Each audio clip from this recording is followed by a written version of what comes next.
Bonjour à toutes et à tous. Je suis très heureuse de vous retrouver pour cette 13e édition de la matinale Lamy Line. Nous sommes une nouvelle fois ravis de ce rendez-vous privilégié avec vous.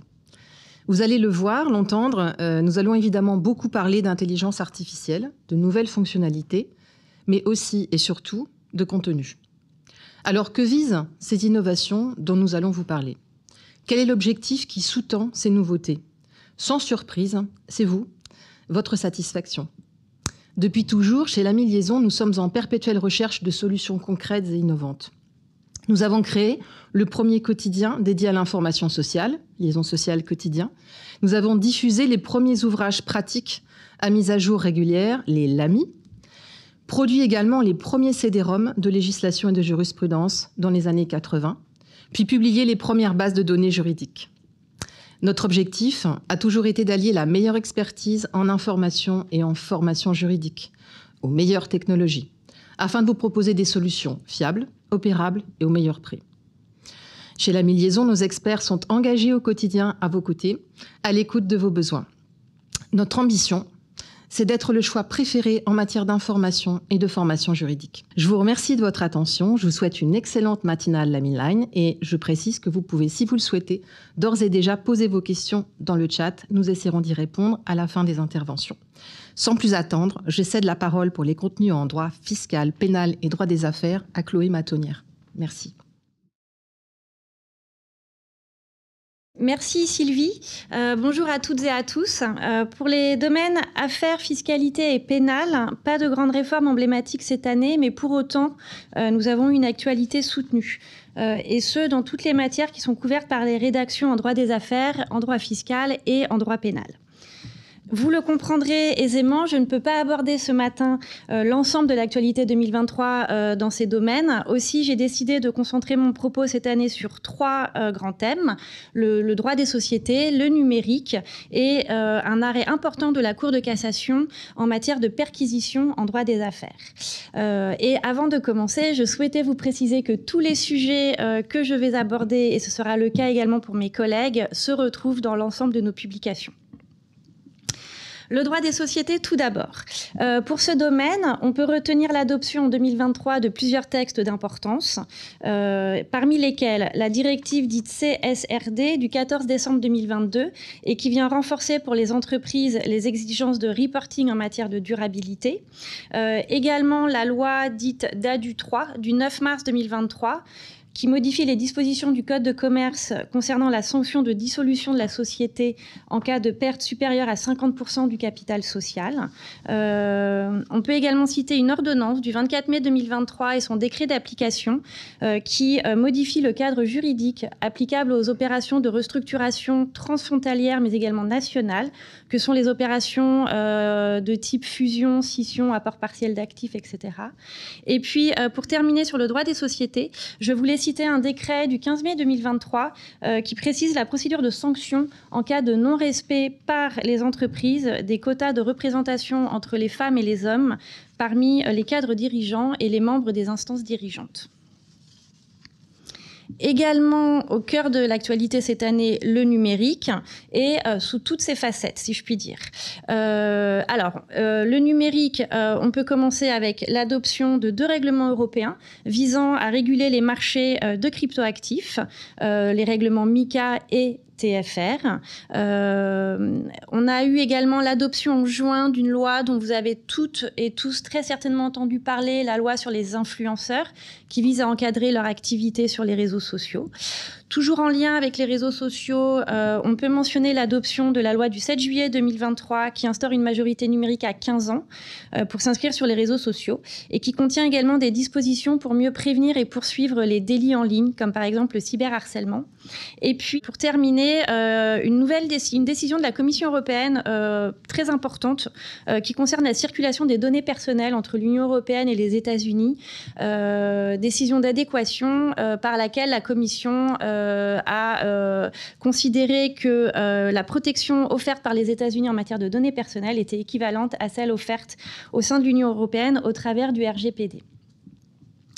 Pour terminer sur le secteur du numérique, et là je vais un petit peu empiéter sur l'actualité 2024, je souhaitais vous rappeler les projets de texte en cours. Au niveau européen, nous avons 3 projets de texte. Un projet de règlement sur les données, le Data Act, qui doit à présent être formellement approuvé par les institutions de l'Union européenne. Nous avons également un projet de cadre réglementaire sur l'intelligence artificielle, l'IA Act, qui est actuellement en cours de discussion. Et puis un projet de règlement sur la cybersolidarité qui vise à renforcer la coopération en matière de cyberattaques de grande ampleur. Et puis au niveau français, nous avons un projet de loi visant à sécuriser et réguler l'espace numérique qui doit à présent passer en commission mixte paritaire. Celle-ci a été nommée le 18 octobre dernier, donc le texte devrait être adopté à présent sous peu. Pour terminer sur l'actualité 2023, je voulais revenir sur un arrêt important de la Cour de cassation du 16 décembre 2022.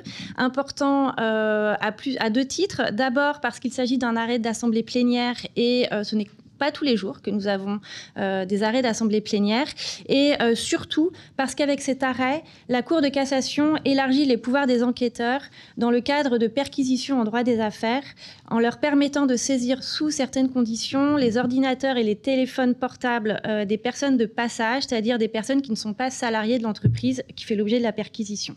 Pour 2024, nous continuerons bien entendu de suivre l'actualité juridique avec notamment 2 grandes réformes, celle des contrats spéciaux et celle du code de procédure pénale. Je n'en dis pas plus, ces 2 textes seront abordés un petit peu plus tard dans la matinée. Et au-delà de ces 2 grandes réformes, plusieurs textes sont attendus en droit des affaires, certains viennent même d'être juste adoptés. Et pour nous, l'année 2024 sera résolument verte. Au programme notamment la loi sur l'industrie verte, promulguée le 23 octobre dernier, avec par exemple la création d'un nouveau produit d'épargne, le plan d'épargne Avenir Climat, ou encore le financement de la décarbonation des PME et PMI dans le cadre de l'assurance vie et de l'épargne retraite. Et puis le projet de loi de finances pour 2024, qui prévoit par exemple la création d'un crédit d'impôt au titre des investissements en faveur de l'industrie verte, ou encore une réduction progressive des avantages fiscaux qui seraient défavorables à l'environnement. L'écologie au cœur du droit des affaires. Ma transition est toute trouvée pour laisser à présent la parole à Aude Sani, qui va vous dresser un panorama de l'actualité 2023 et des actualités à venir en 2024 en matière d'environnement. Merci beaucoup pour votre attention. Merci Chloé. L'actualité en droit de l'environnement a confirmé 2 tendances de la matière. D'abord, comme on vient de le voir avec Chloé, cette discipline n'est plus une affaire de spécialistes, elle impacte tous les domaines du droit. Et ensuite, les questions de dérèglement climatique sous-tendent de plus en plus son évolution. Alors, par exemple, pour le sujet du droit de l'eau, pour faire face à la récurrence des épisodes de sécheresse, le plan eau a été mis en œuvre avec un objectif notamment de réduction des prélèvements en eau de 10% d'ici 2030 et pour cela assouplit la réglementation relative à la récupération des eaux usées traitées et à la réutilisation des eaux de pluie. En matière de droit des déchets et de l'économie circulaire, comme on vous l'avait annoncé à la précédente matinale, le mouvement de construction et de mise en œuvre des filières à responsabilité élargie des producteurs se poursuit.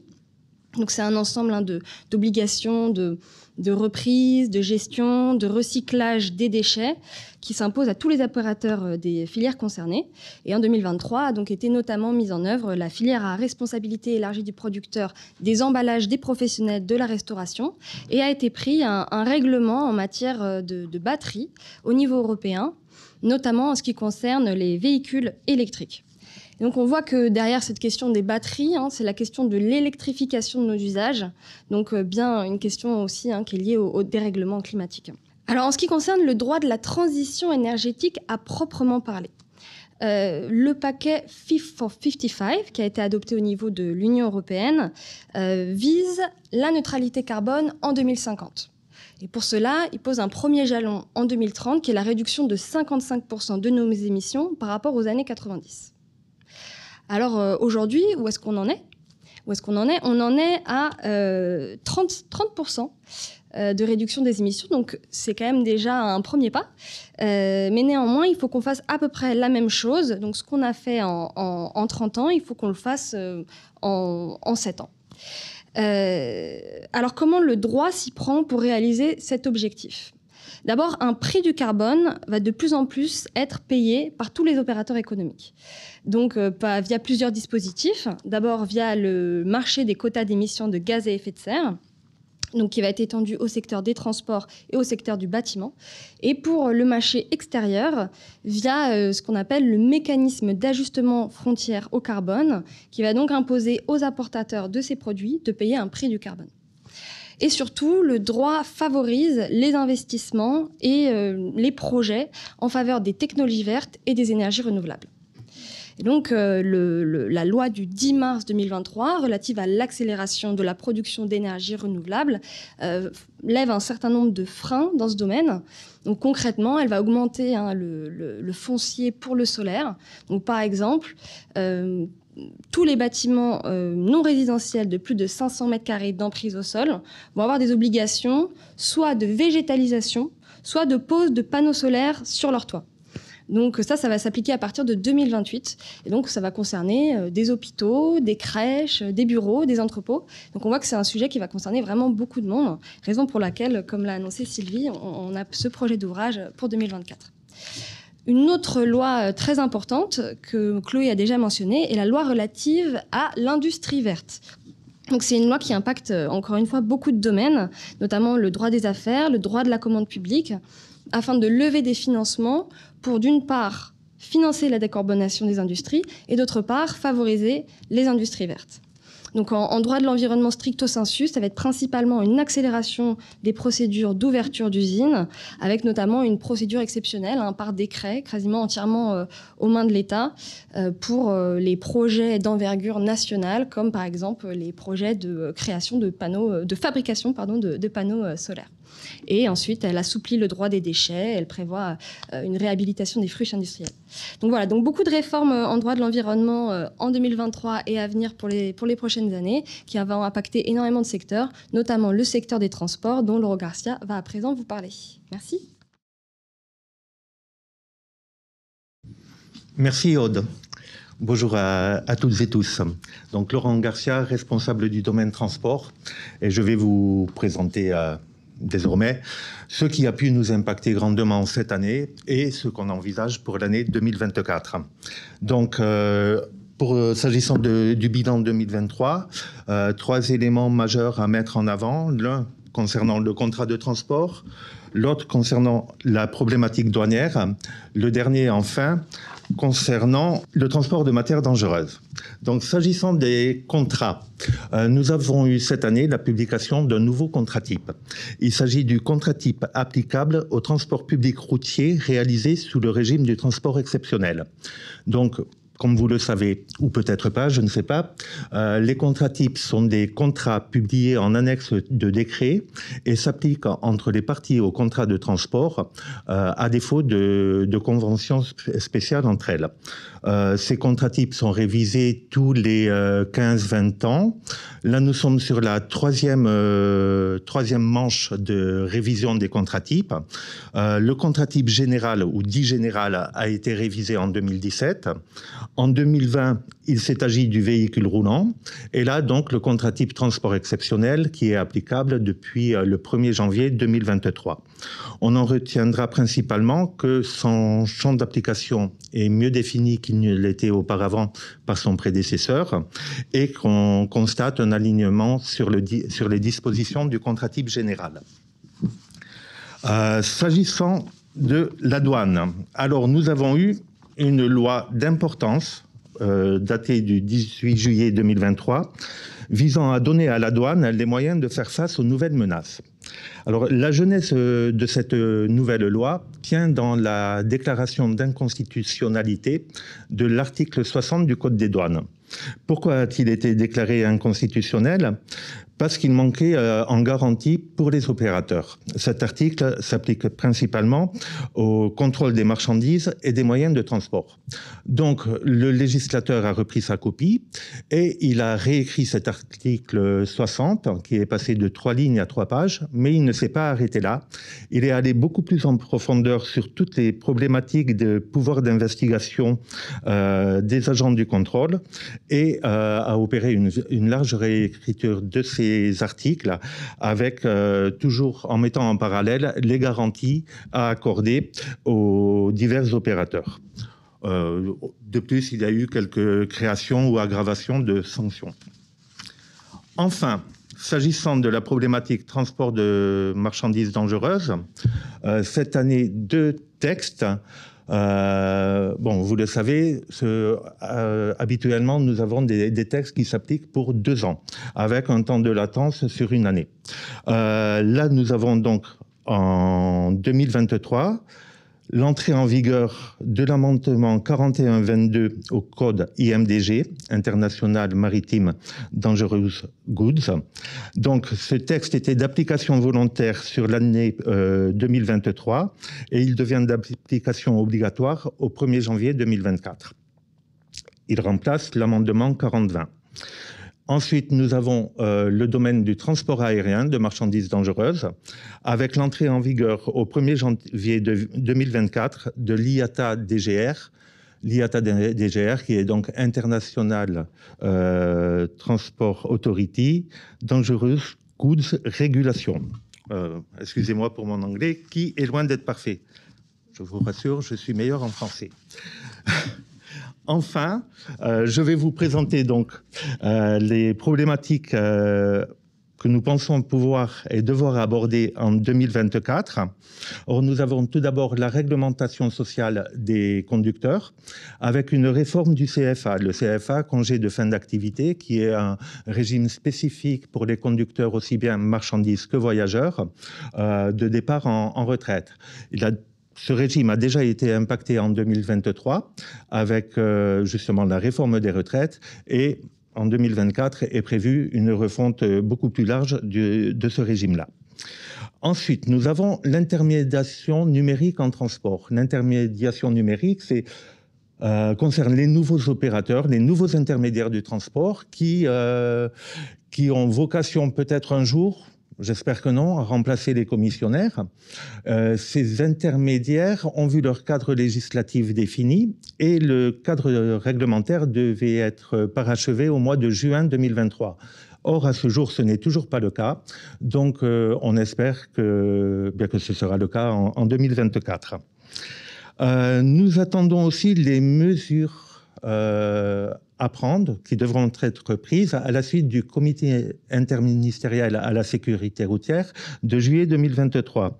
Diverses mesures donc attendues qui vont concerner aussi bien la simplification de l'immatriculation des véhicules que la dématérialisation du permis de conduire, que la suppression du retrait de points pour les petits excès de vitesse, je pense que ça satisfera pas mal de monde, et enfin la création d'une sanction, d'une nouvelle sanction, d'une nouvelle infraction, l'homicide routier. Nous attendons aussi, je crois que Chloé l'a évoqué et Camilla, qui prendra ma suite, en parlera un petit peu plus largement, la réforme du droit des contrats spéciaux, avec, s'agissant du transport, le mandat pour ce qui est du transitaire et l'entreposage. Enfin, je vais clore mon propos avec quelque chose d'un petit peu plus léger, mais qui me tient à cœur, qui nous tient à cœur, à savoir vous informer que cette année, nous fêtons un anniversaire, l'anniversaire d'une revue. Nous avons au sein du transport 2 revues, et l'une des 2 fête cette année ses 100 ans. Il s'agit de notre revue Le Droit Maritime Français, consacrée au droit des activités maritimes. Donc, une grande fierté de notre part que d'avoir une revue centenaire. Mais, car il y a un mais, ça c'est 2023. Et 2024 verra notre autre revue du domaine transport, à savoir le Bulletin des transports et de la logistique, fêter son numéro 4000, j'ai bien dit 4000, ce qui en fait un futur centenaire. Passez une très bonne journée. Je passe la parole à Camilla Pereira. Bonjour à tous.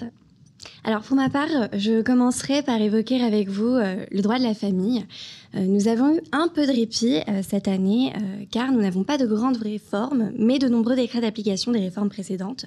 Je pense naturellement aux décrets relatifs à la loi bioéthique et à ceux relatifs à la réforme de l'adoption. Nous avons à cœur de vous proposer de nouveaux contenus. Le droit évolue et nous nous devons d'évoluer avec lui. Et c'est pour cela que vous aurez le plaisir de trouver un nouveau chapitre sur la régulation des communications électroniques dans nos contenus, ainsi qu'une nouvelle rubrique dans la revue des loyers sous forme de questions et de nouveaux modèles d'actes, notamment sur les modes alternatifs de règlement des différends. Rappelez-vous, le garde des Sceaux en avait fait l'une de ses priorités. Encore à titre d'exemple, de nouvelles études relatives au contentieux de la fonction publique et à la médecine préventive. Alors, que voit-on poindre à l'horizon 2024 ? Eh bien, la réforme des contrats spéciaux, qui a parfaitement été relevée tout à l'heure par Laurent Garcia, nous en avons beaucoup entendu parler et pour l'heure, rien n'est acté. Pour autant, il semblerait que ce projet soit enfin en bonne voie. La chancellerie travaille actuellement sur un futur texte sur la base de l'avant-projet établi par la commission dirigée par le professeur Philippe Stoffel-Munk. Le projet est attendu dans les prochains mois, donc possiblement en 2024. Toujours dans l'expectative, nous attendons la réforme de la responsabilité civile. Toujours, oui. Et pour rappel, le projet de réforme a été présenté par la chancellerie en mars 2017, suite à une consultation publique menée en 2016. Il n'y a pour l'heure aucune avancée, mais il serait plus logique que cette réforme précède celle des contrats spéciaux. En droit de la santé, le projet de loi sur la fin de vie, initialement projeté à la fin de l'été, est toujours en chantier. Il a été annoncé que le projet passerait au Conseil des ministres avant la fin de l'année et serait discuté courant 2024. Nous restons vigilants et suivons la progression du projet de près. Le projet de loi Bien vieillir, quant à lui, dont les articles devaient être examinés au cours de l'été, a également de nouveau été repoussé. Du côté du secteur agricole, le pacte et le projet de loi d'orientation agricole ayant pour objet de fixer un cadre juridique pour l'agriculture française à l'horizon 2024 est toujours débattu et devrait être discuté plus amplement dans les prochains mois.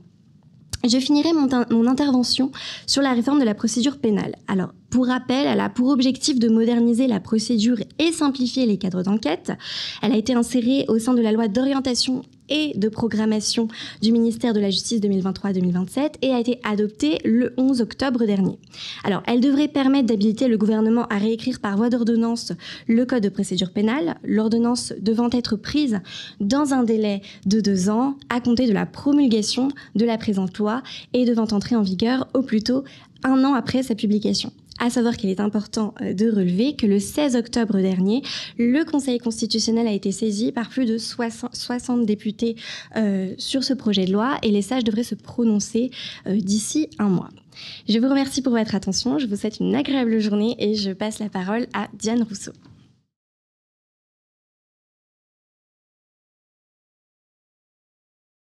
Merci Camilia, bonjour à toutes et à tous.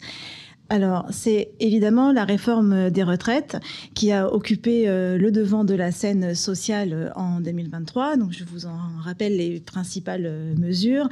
Le report progressif de l'âge légal de départ jusqu'à atteindre 64 ans pour les assurés nés à compter de 1968. Une accélération du calendrier de passage à 43 ans de cotisation pour le droit au taux plein. Et la fin de certains régimes spéciaux. Il y a également d'autres mesures plus spécifiques, telles que la réforme des dispositifs du cumul emploi-retraite et de la retraite progressive. Et un peu plus récemment, on peut également noter la signature de l'accord AGIRC-ARCO, qui vient donc adapter au régime complémentaire la réforme apportée au régime de base. Également, au cœur de l'actualité cette année, les abandons de poste qui sont désormais assimilés à une démission. Alors, 2 conséquences très concrètes. La première, pour les employeurs qui souhaitent mettre fin au contrat d'un salarié qui ne se présente plus à son poste de travail. Ils peuvent désormais le faire au terme d'une procédure de mise en demeure, c'est-à-dire sans avoir à engager une procédure de licenciement. Et la deuxième, pour les salariés concernés qui se voient ainsi privés de leur droit à indemnisation chômage. Toujours en 2023, on a continué à parler du barème Macron, c'est-à-dire cette grille d'indemnisation forfaitaire des licenciements sans cause réelle et sérieuse, Donc certes, le dispositif a été validé par la Cour de cassation par des arrêts du 11 mai 2022. Pour autant, on a pu observer cette année une petite résistance de certaines cours d'appel. Et surtout, le comité des ministres du Conseil de l'Europe a demandé à la France de revoir sa copie pour garantir aux salariés dont le licenciement est reconnu sans cause réelle et sérieuse une meilleure indemnisation et une indemnisation de nature à dissuader les employeurs. J'en viens enfin aux conséquences des arrêts très importants rendus par la Cour de cassation le 13 septembre 2023, par lesquels elle est venue reconnaître aux salariés, à tous les salariés en arrêt maladie, le droit d'acquérir des congés payés. Alors, sur ce point, le Code du travail n'était pas conforme à la réglementation européenne.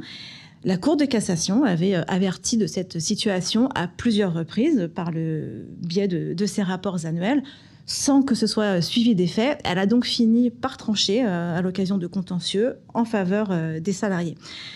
Donc des arrêts aux conséquences indemnitaires lourdes, réellement lourdes pour les entreprises, qui vont potentiellement devoir indemniser des salariés qui ont été en arrêt maladie de longue durée.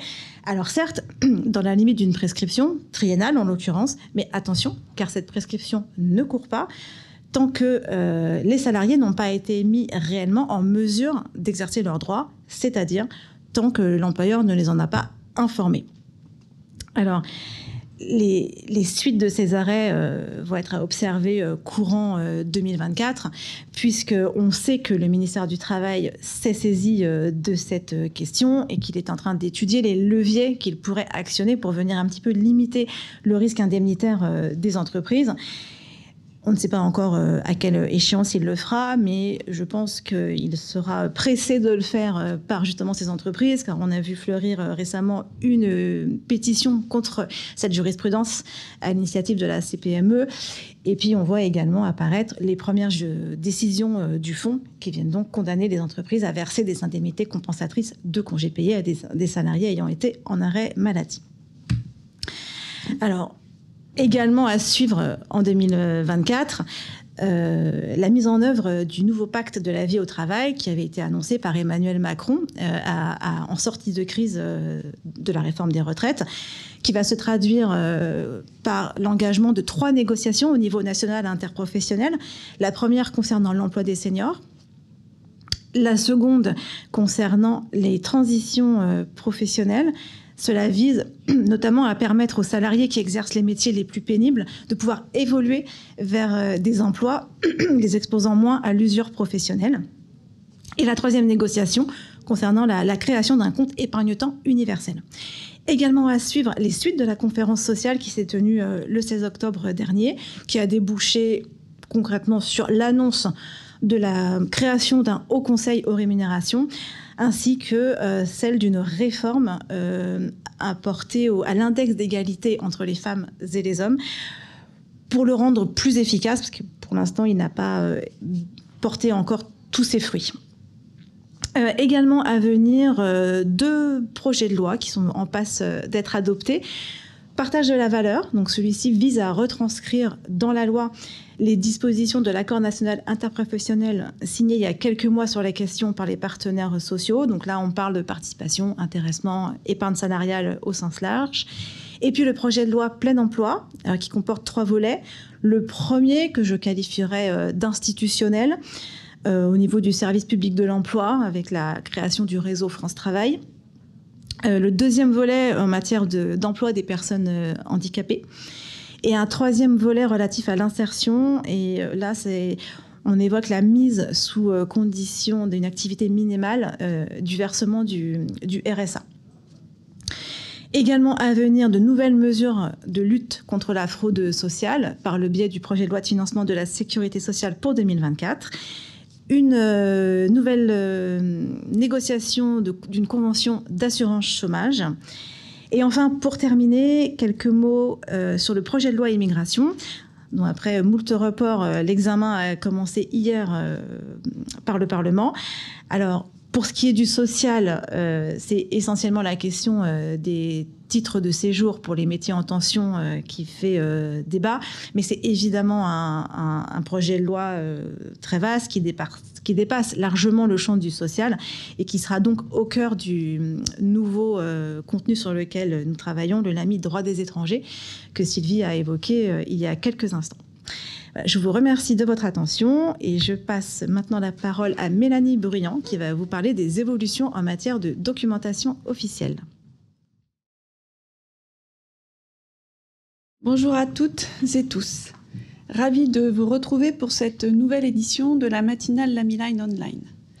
Comme vous le savez, nous travaillons en continu pour améliorer et enrichir les fonds officiels dans Lamiline en nous appuyant sur les retours de nos utilisateurs, de nos équipes éditoriales, de nos experts techniques. Les actions menées sont de différentes natures, consolidation et enrichissement de nos fonds existants, intégration de nouvelles bases, accès aux sources et référencement. Parmi les réalisations depuis la dernière matinale, nous évoquerons aujourd'hui l'open data, le suivi de l'affaire des décisions de justice, les conventions collectives. Arrêtons-nous quelques instants sur l'open data des décisions de justice.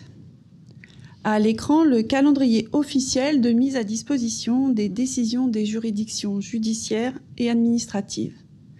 Signalé en vert sur cette chronologie, les juridictions déjà intégrées dans Lamiline via les flux de l'open data. Tout récemment, la Cour de cassation est intervenue, ainsi que la Chancellerie, lors du salon Transformation du droit et a indiqué que le calendrier communiqué en 2022 restait inchangé. Nous attendons donc, d'ici décembre 2023, les décisions des 9 tribunaux judiciaires annoncés et sommes prêts pour les révéler à compter de leur mise à disposition.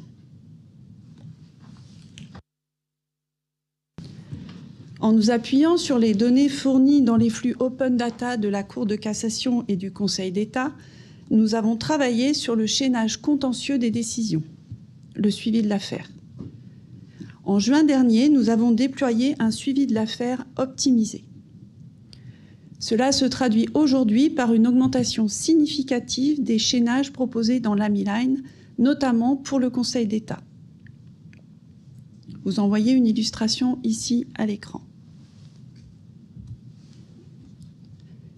Un autre exemple de suivi de l'affaire, ici avec l'un des arrêts dits congés payés, arrêt de la Chambre sociale de la Cour de cassation, évoqué précédemment par Diane Rousseau.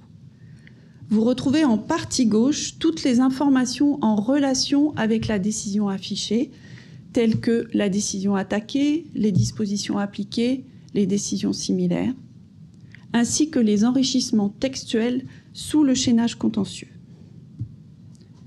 Les documents de première instance pour l'ordre judiciaire n'étant pas encore disponibles en open data, nous compléterons les chronologies dès leur mise à disposition. De nouveaux suivis de l'affaire sont créés automatiquement toutes les semaines dès la mise en ligne de nouveaux documents. Les dispositions appliquées pour les décisions de justice. Lors de la consultation d'un article de code, il est possible d'accéder facilement à la liste des jurisprudences ayant pour fondement le dit article.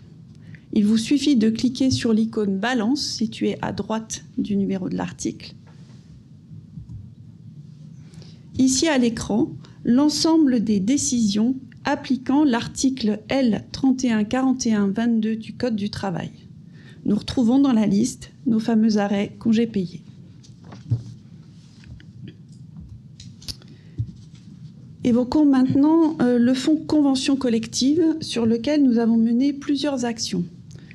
En premier lieu, nous avons travaillé sur une mise en cohérence de ce fonds, avec la suppression de textes en doublon, l'intégration de textes manquants. Nous avons optimisé le fonctionnel en recherche avancée, indexé les textes associés aux conventions collectives tels que les textes salaires et autres textes dans la liste de résultats, avec la possibilité de filtrer sur le texte de base uniquement. Nous travaillons actuellement sur la catégorisation des textes associés aux conventions avec une approche similaire à celle déployée sur les accords d'entreprise. Nous avons également facilité et optimisé l'accès aux tests associés des conventions. Dans les prochains mois, nous intégrerons, vous l'aurez compris, les décisions issues de l'Open Data, mais également un ensemble de circulaires dans le domaine social, tels que les circulaires CNAV, CNAF, UNIDIC, ainsi qu'un ensemble de synthèses pour les conventions collectives.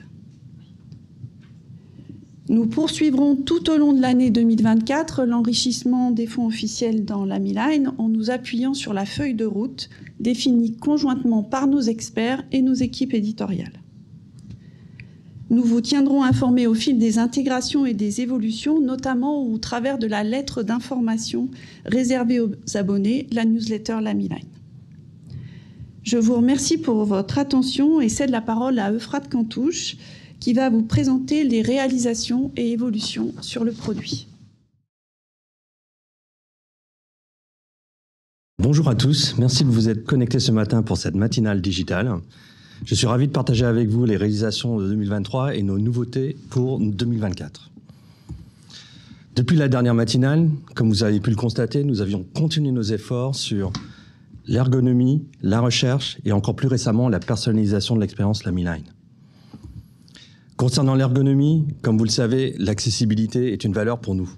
Même si ces évolutions ne sont pas forcément perceptibles par tous, nous avons continué nos efforts pour permettre une meilleure accessibilité et lisibilité au sein de l'AmiLine, notamment en travaillant les couleurs, les polices, mais la mise en forme. Nous avons aussi amélioré les gabarits des sorties de documents, dans un premier temps les sources officielles, mais aussi la doctrine sur laquelle nous travaillons actuellement. Nous avons aussi essayé d'améliorer les accès au contenu et optimiser l'expérience de recherche. Justement, pour l'accès au contenu, vous avez certainement déjà utilisé la nouvelle navigation des bibliothèques d'ouvrages et de revues, où vous avez un accès direct à nos publications, mais aussi à l'ensemble des publications d'un domaine. Sur cet espace dédié, vous avez accès à vos ouvrages, vos formulaires, vos titres archivés. Par titres archivés, j'entends des titres qui ne sont plus publiés. Vous pouvez également consulter les dernières mises à jour, copier un lien direct vers l'ouvrage, le titre, consulter la publication via notre liseuse l'AmiReader, mais aussi consulter les archives des années précédentes. Pour les revues, la logique est la même, avec quelques différences, notamment un accès direct aux dernières revues publiées. Mais aussi un espace dédié pour un contenu spécifique, car pour les revues, vous allez trouver des fonctionnalités complémentaires. Consulter le sommaire du dernier numéro, télécharger ce dernier au format PDF, mais aussi activer les alertes pour être informé en temps réel des dernières publications, via email bien entendu. Toujours sur l'ergonomie, pour faciliter votre navigation et accès à la recherche, nous avons développé un sticky menu.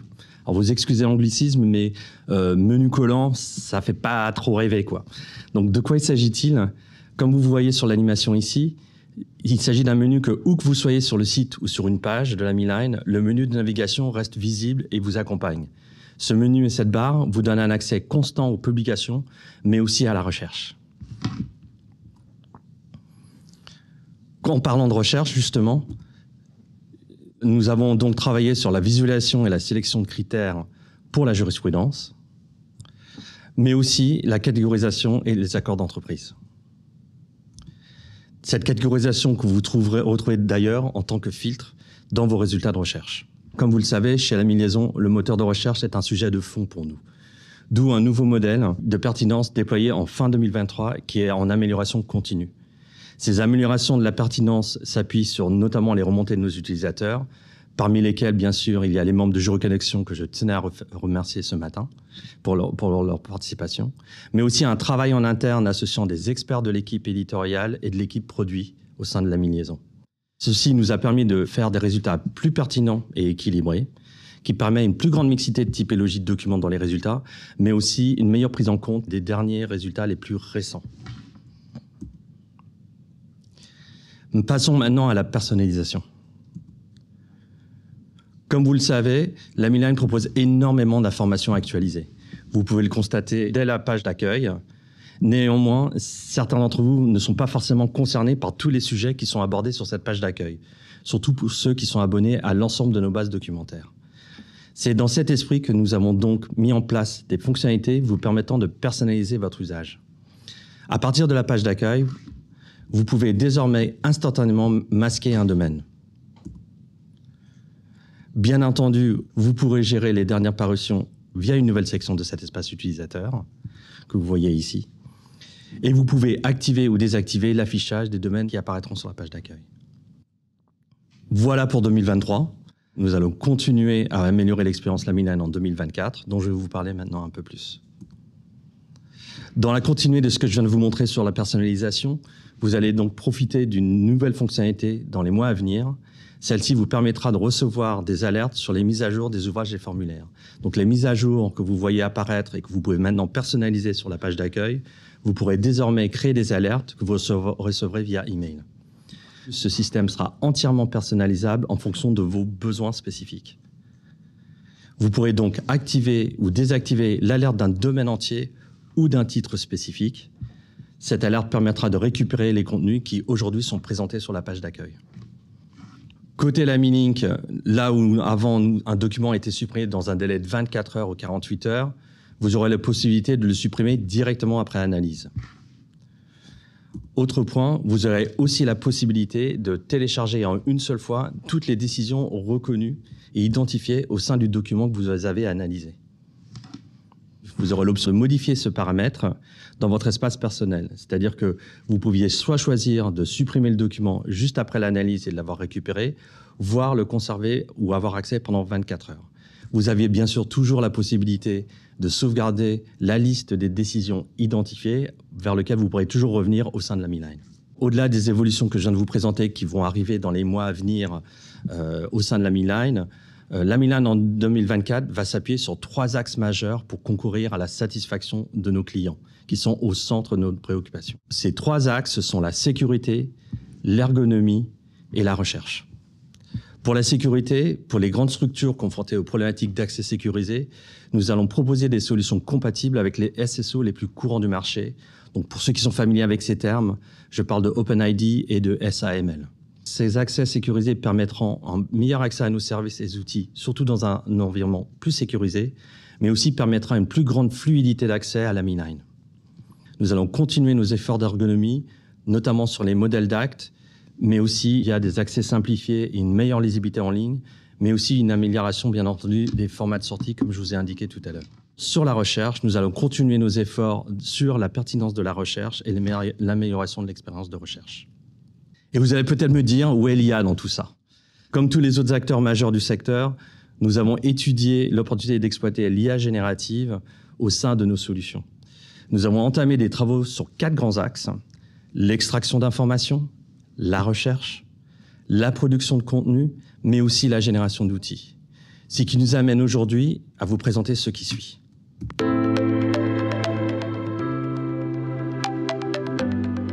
Après un processus de création en étroite collaboration avec nos clients, Karnov Group a lancé en septembre K+ Smart Chat, un nouveau service basé sur le modèle de langage LLM d'OpenAI. Ce nouvel assistant juridique est conçu et entraîné sur les contenus spécialisés et vérifiés de l'AMI Liaison. Il a pour objectif de fournir des réponses précises aux questions que nos clients se posent dans n'importe quel domaine du droit. K+ Smart Chat permet aux professionnels de dialoguer par questions successives pour toute question de droit et d'obtenir une réponse précise fournie par l'IA générative.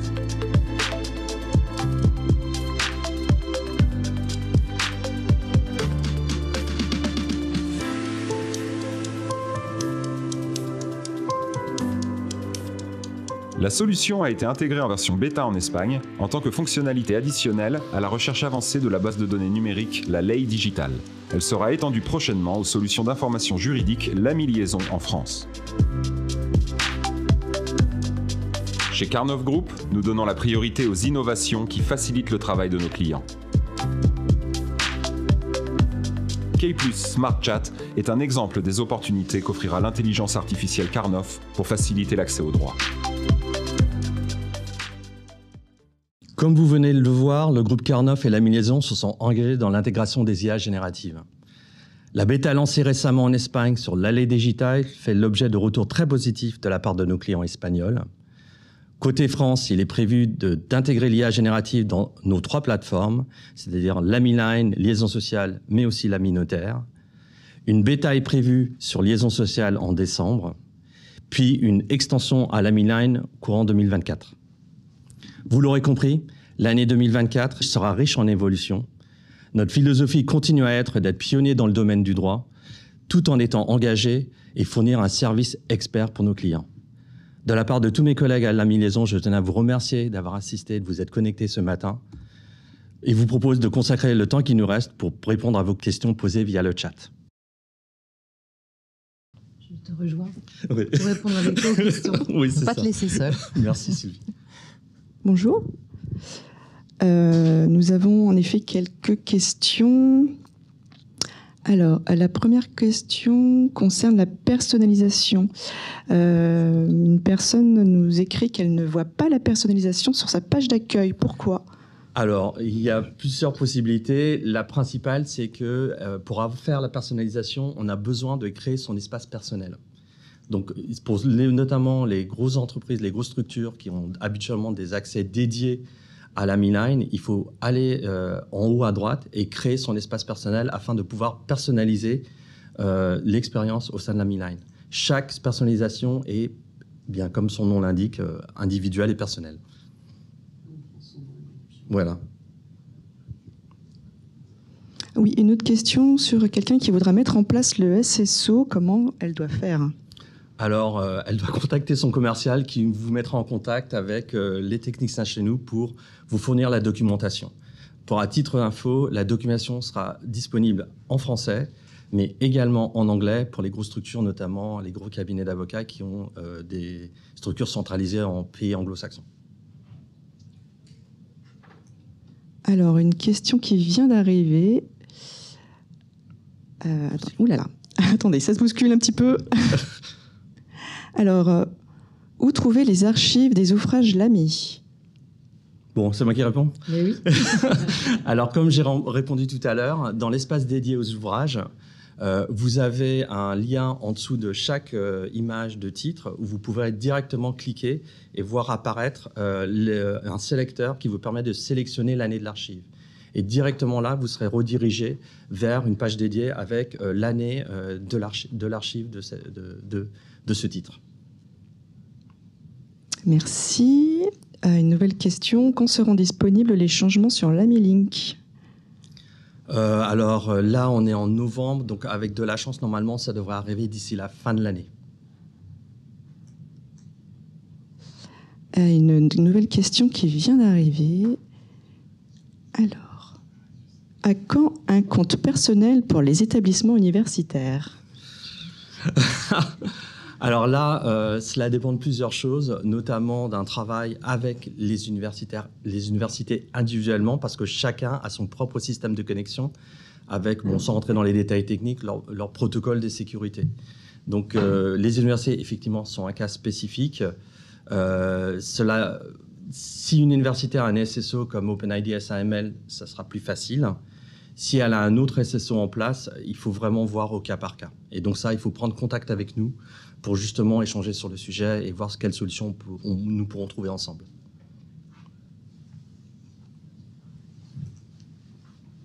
Alors...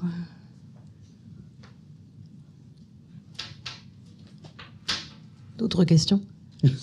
Oui, attendez, j'ai une nouvelle question qui vient d'arriver. Donc, une personne qui demande comment je peux avoir accès à la documentation et compte personnel. J'avoue que j'ai un petit peu de mal à saisir la question. Alors la question, c'est comment je peux avoir accès à la documentation du compte personnel ? Oui. Alors, si on parle de comment ça marche, vous avez plusieurs moyens. Vous pouvez soit aller dans l'aide en ligne, soit contacter directement via notre support en ligne. Vous avez une petite bulle en bas à droite de votre écran avec un petit chat où vous pouvez contacter directement aux heures de bureau nos formateurs, où vous avez aussi un numéro vert, auquel vous... Cristal. Ouais, c'est Cristal, pardon, excusez-moi, je suis un peu vieux. Un numéro Cristal auquel vous pouvez avoir quelqu'un de vive voix de notre service client pour vous aider là-dessus. Il n'y a pas de nouvelles questions pour le moment. C'est donc l'heure de la conclusion.